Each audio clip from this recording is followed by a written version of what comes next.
Hey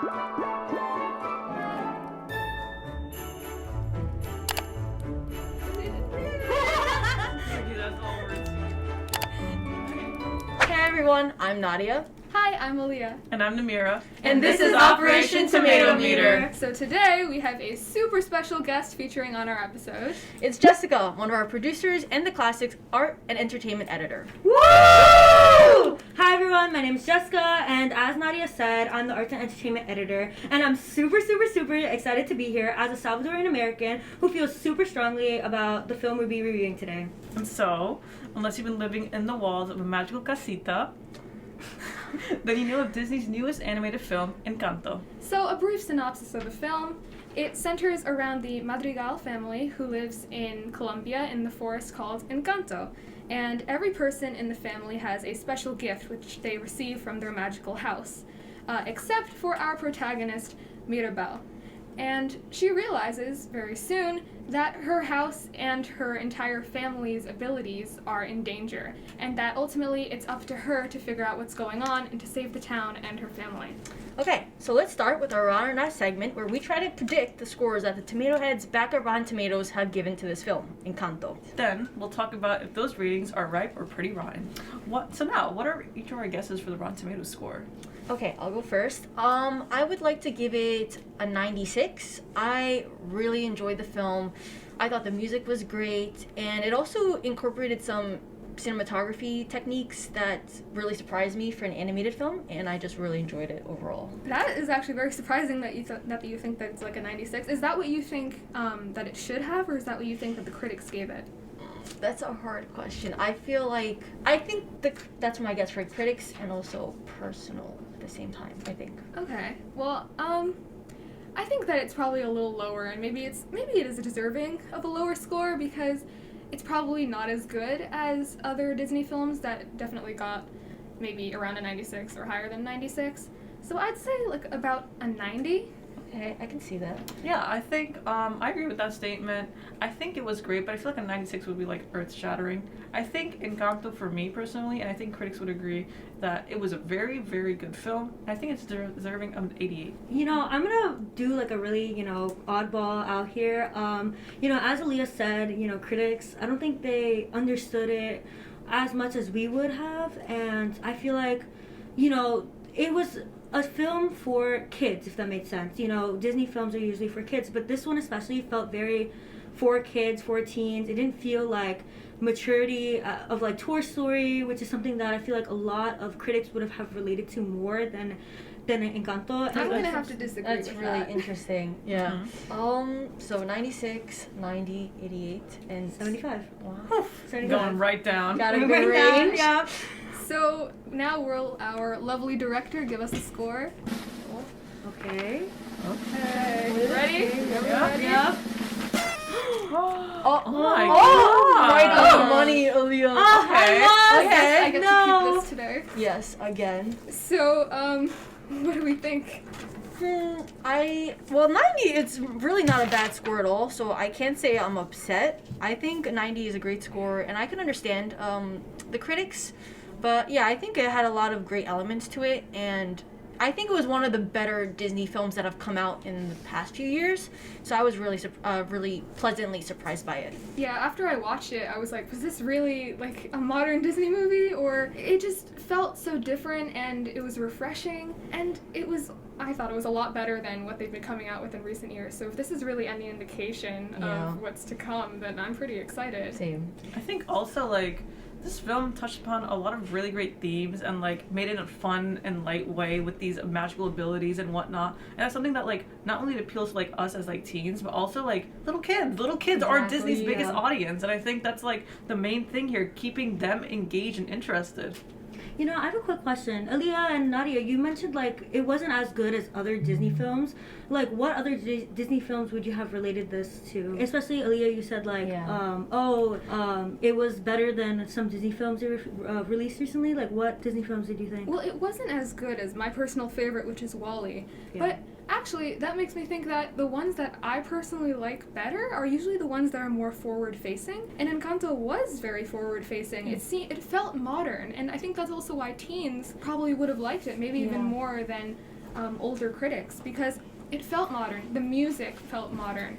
Everything about it, it was like something that was just so refreshing to have and to watch after, like, in a post-pandemic world. Yeah, and like I feel like Encanto kind of like strikes me as like almost like a coming of age, but also with like magical or like fantastical like attributes there, with all of like the magic and like the whole Encanto vibe. Encanto, let's talk about the meaning a little later.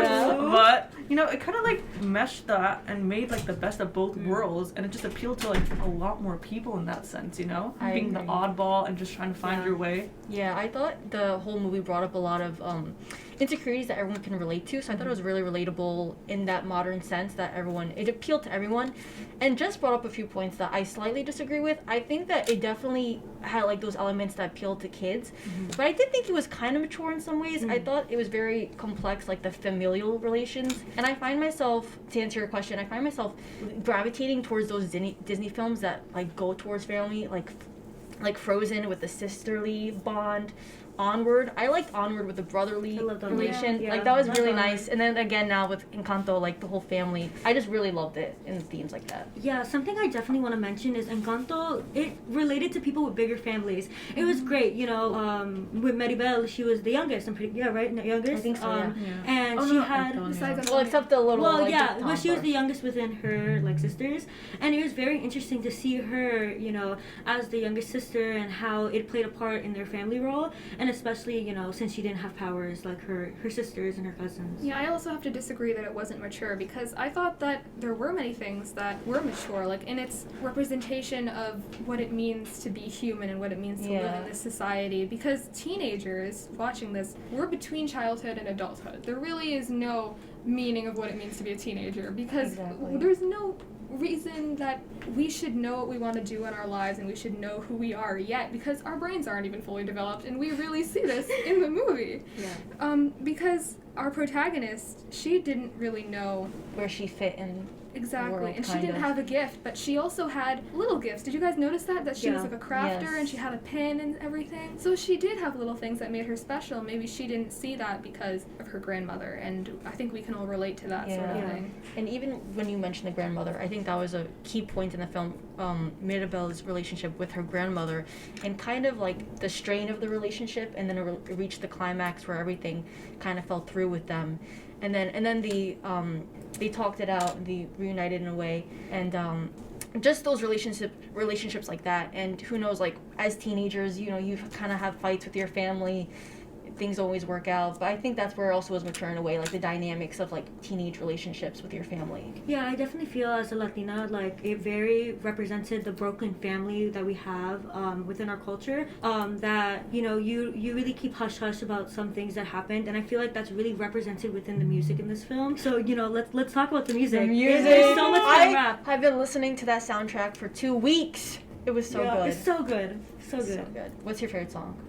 My favorite song is probably, what's it called? I think it's called Surface Pressure. Oh, that was so good. That one was when I realized this sounds like Hamilton. This sounds like In the Heights. And I was like, Lin-Manuel Miranda probably worked on this, and he did. Yeah, you can just tell he has that trademark when he incorporates some rap, and just like his lyrics are so great. So modern sounding. Exactly. I'm gonna have to say, we don't talk about Brunner. Yeah, absolute banger. That is my favorite. Let's go.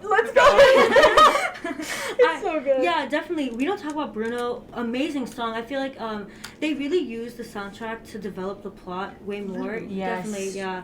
And you know, Surface Pressure, you know, we all love it, but it really had a deeper meaning than what we were just saying. You know, it was talking about Mirabel's sister, Lucia's struggle with holding the family together. And I really think as an older sister, it really portrayed, you know, how older sisters feel about, you know, sometimes older sisters like raise younger ones, and that's very much portrayed in Latino families, that, you know, the older sister usually takes care of their younger siblings, and, you know, it's an unfortunate thing, and I really feel like it was such a good way to incorporate that aspect of our culture. You know, even though it's an unfortunate thing of our culture, it was such a great thing to mention because it is something that a lot of older sisters, you know, I'm the middle child, but I'm still, you know, an older sister. A lot of things that we struggle with, you know, it's an unfortunate thing, but it's something that we all deal with. And, you know, I shed some tears, you know, because it was such, you know, Lucia was talking about her struggle and holding the family together and how she felt, you know, losing her powers. And I definitely feel like that that was something. It wasn't just her physical aspect; it was her mental aspect. Oh my god, I'm getting emotional. Oh yeah. But what do you guys think? It just shows how touching of a movie it is. Yeah, Really? I think that's Very what, like, I mean, all these technical aspects of what makes a great film, but I think at the end of the day, what makes a great film is also how it touches the audience. Yeah. And even in addition to you, Jess, like, I saw a YouTube comment saying how related they felt and how Yeah. seen they felt, and I think that's just such a beautiful thing that Encanto could achieve this. And even, I understand it's a part of Latina culture, But but I feel like everyone can you know, relate to it, universal yeah. as well. You know, just all the pressure we all feel, and even in the teenage aspect as well. So I thought it was very universal and great to see that in the movie and the music. Yeah, are you guys siblings? I have an older brother. Older brother. So I'm the youngest, so I definitely related more to the younger characters Yeah. and how they felt. I have a twin sister, so I Oh, didn't wow. really relate. Wow. I didn't see any Okay. twins in the film, so Next time. next Next time. time. The sisterly love part. That's true. That's why I Yeah. love Frozen, and then Encanto, seeing the Yeah. sister love between Isabella, Luisa, and Mirabel. It was nice to really see. Did you Yeah. see it with your sister? I did. I Aw. did. She liked it too. I'm older brother here.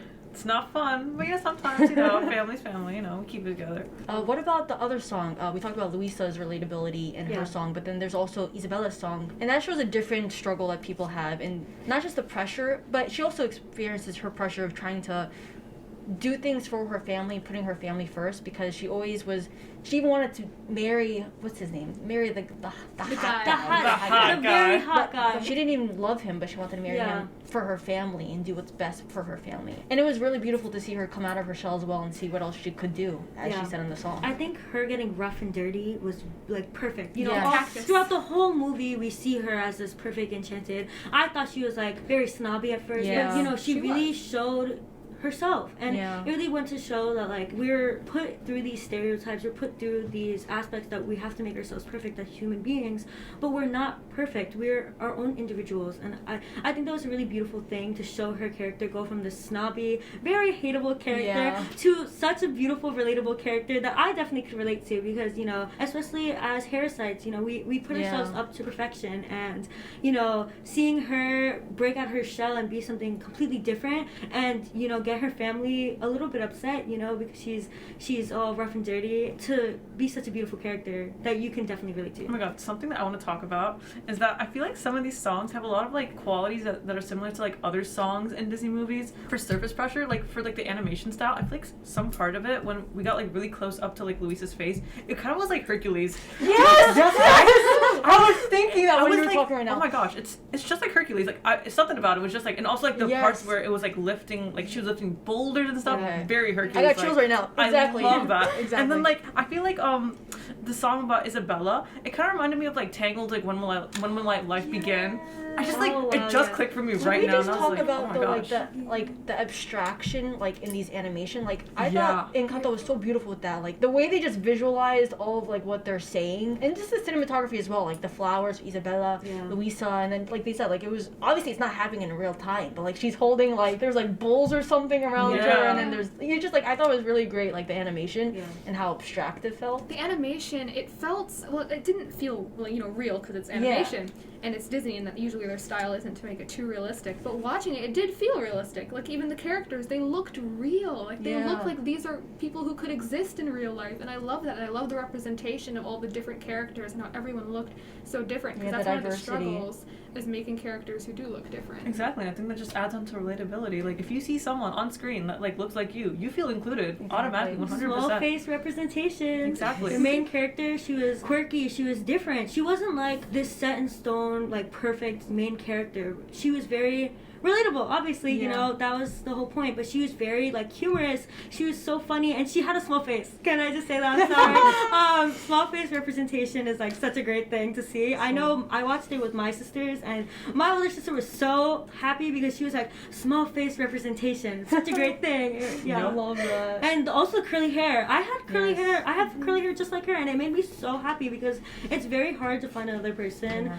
with my hair. And so seeing her on screen with my hair type, like it was great.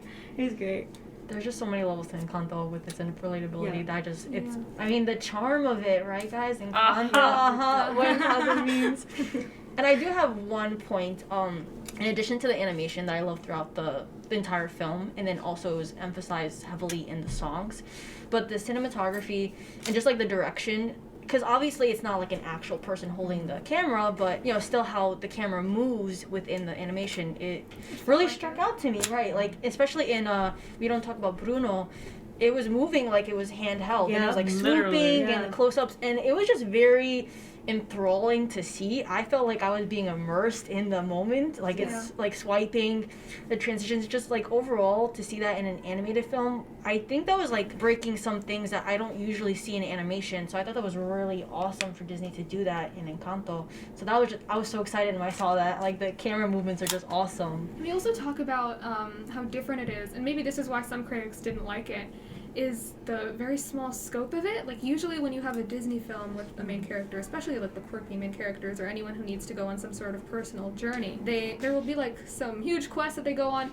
and they travel great distances, and that's the big thing. But most of it took place in the house. It made it feel more homey and more personal, and maybe we needed that after the last couple of years. And I think so, like, that kind of also ties into, like, how, like, this Disney movie kind of gave, like, a background much later on in the film. And I thought that was also a really good thing, you know, learning about, like, how the town came to be and seeing all those flashbacks of Abuela. And I think that just, like, kind of helped us viewers watch it a little bit better and understand the story for what it is, and then get into, like, the premise of it, you know? We've mentioned this in the past, where, like, how they deal with their exposition and their, like, time, and how it's not, like, linear. I like how they reveal a little bit about the grandma in the beginning, and like you said, that at the end we see like full-fledged what exactly happened. And even those moments that, like, again, we said with maturity, moments like those were intense and really like full of emotion. So I think at times like that, I was wondering, I'm like, are kids understanding, like, watching, like, you try to imagine like the toddlers, and I'm like, I definitely think something we should talk about is the whole premise of this film was based on how Colombians, you know, before colonization, they were colonized. You know, that was the whole premise of the film, is that they're in this enchanted forest because they were going to get colonized. And I think that was a very serious topic, and I feel like it was dealt very well. It wasn't like telling us specifically, you know, that they were getting colonized by, you know, the Europeans, but something that like really struck with me at the end of the movie was like, this is not really what happened. You know, we didn't have a magical blessing to save us. And I think that's something really deep that Disney's like trying to show us, is that this happened to our people and we didn't have a blessing. And it's something like really, you know, it's a beautiful movie, but it's also such a serious topic to deal with for a movie. And I thought that was, you know, I give them cheers that they did it well, but at the same time, you know, having a whole film about a blessing when there was no blessing for us. And maybe even with that darker theme, there was also something underlying there about hope, and that even if you don't have a blessing, there is still community and family, and that's really what matters. And in the end, they were all accepting that they didn't have their gifts anymore, they didn't have the magic. They were still trying to rebuild the house. Yeah, I mean, when they rebuilt it, like, as a community by hand, that was really moving. Now, we have super exciting news. Next episode, we will be reviewing Illumination's newest animated film, Sing 2. In anticipation for the film, today we will be reacting to the trailer. Woo, okay, let's get started. Okay, creepy start. I see. I see. What the heck? Oh my god. Oh, started down like that. It's like the voice kind of. Okay, guys. I really like the Okay, little Eminem. Oh no. Oh. Oh my god. I really like the first one, so I'm excited. Okay. Oh my god. Don't you dare. I love this character. Was it Gunther? I don't know. Do you know who plays Clay Callis?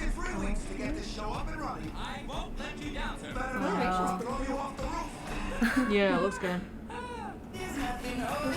I was like, is this like a feel good? Yeah! Okay. Oh, Las Vegas! Wow. Oh, Red Street. Las Vegas. I love his character. I love his character. Oh no. Taron Egerton is such a good singer.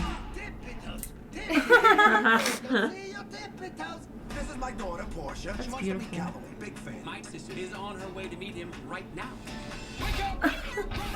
Her characters. Oh my god, some of it down. Your destination is on the right. On the right, okay. Queen. She makes her own Okay, roads. girl. If you could just give me some dance lessons, you would be saving my life. How do I know that you're not a weirdo? How do I know that you're legit? Oh my god. Oh no, Oh, don't he's do gonna- it. he's Don't do gonna it. do it. I'm gonna get second embarrassment. Oh god. King, they're all trying to eat. Please. See, that's not realistic. Everyone would be like, what are you doing? He got the vocals though. He does the Nice, vocals. really. Ooh, Okay. I love Shawn Mendes. Oh, Rosita! Oh, that's Halsey, right? That's Halsey, I think. She'll never be able to play the choir. Oh, I think it is. Oh, Ooh, a little yo. family. Okay, I know that this is played by Bono from U2. I saw U2 guys. Really good. Listen to music. You just need to play it.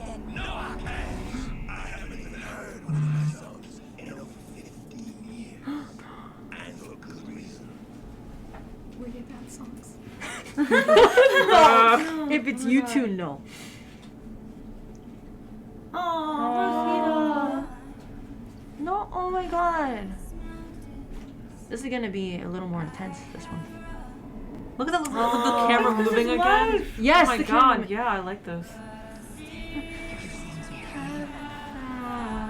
I love this from the other trailer when everyone starts singing. Yes, and it's such a good song. This. Ooh. Oh my god, I thought he threw him off the building. Oh, that was nice. I want to see this scene. Oh no. Wow. Yeah. Okay.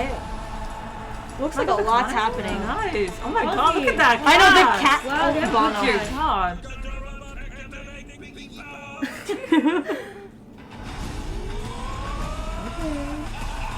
There's the airbrush to it too. Yeah. All right. I'm excited. Yeah, I'm excited to see it now. My question is, isn't that voice the one from like Shrek, the pigs from Shrek 2? I feel like it is. Oh my god, it Sure. sounds. Yeah, I know what It you're sounds saying. like Sounds. of the pigs, right? I don't know. I'll look into that later. Oh. That was cool. It was a really entertaining trailer. I mean, the Mhm. first one I liked a lot. I mean, all the characters were lovable and so funny, and the music. I mean, they're all great singers, so it was really nice to listen to that.